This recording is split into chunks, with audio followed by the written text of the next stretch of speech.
L'actualité de la santé maintenant avec le docteur Kierzek, que je suis également très heureux de retrouver. Bonjour Gérald. Bonjour Samuel, Ça va bien ? J'allais vous dire avec un autant grand plaisir, j'espère. Mais oui, vous voyez, le même. Ce matin, Gérald, vous nous parlez des calculs rénaux. Alors d'abord, rappelez-nous, de quoi s'agit-il ? Oui, qui font pas très plaisir ces calculs. non. Ce qu'on appelle les lithias, c'est des pierres, ça s'appelle les calculs, c'est des pierres qui vont faire obstacle sur les voies urinaires. Dans 90% des cas, ce sont des sels minéraux qui vont s'accumuler, c'est du calcium. Quand il y a trop de calcium dans le sang, dans l'organisme, eh bien ça va bloquer, ça va s'accumuler au niveau de l'ureter.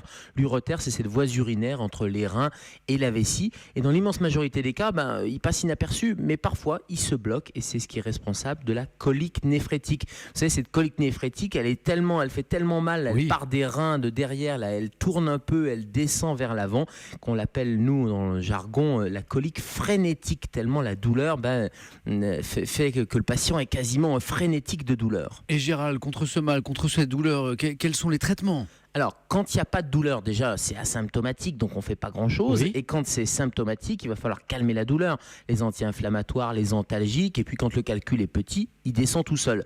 S'il ne descend pas, il y a une sonde urétérale qui va permettre d'aller le débloquer ou dévier les urines. Et puis l'endoscopie par les voies naturelles, les urologues vont aller chercher ce petit calcul, ou des ondes de choc pour aller fragmenter aussi peuvent être utiles. Et puis c'est quand même une urgence notamment s'il bloque et s'il n'y a pas d'urine pendant 24 heures, ou chez la future maman, chez la femme enceinte, on sait que c'est une urgence thérapeutique.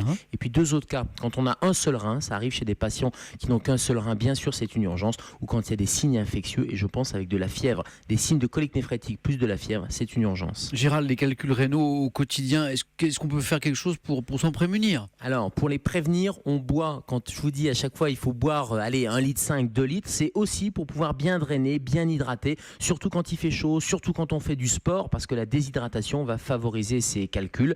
Et quand je dis régulièrement, ça veut dire même la nuit. Si vous voulez, vous levez un peu la nuit, c'est bien d'aller boire un petit verre d'eau. Puis attention à l'alimentation, si ce sont des calculs de calcium, attention à pas trop prendre de calcium dans son alimentation. Merci beaucoup, docteur Kierzek. Je vous souhaite une bonne semaine. On vous retrouve à 10h, bien sûr, dans Allo Europe 1 avec Thomas Touroud. On se retrouve également demain dans Europe 1. Bonjour.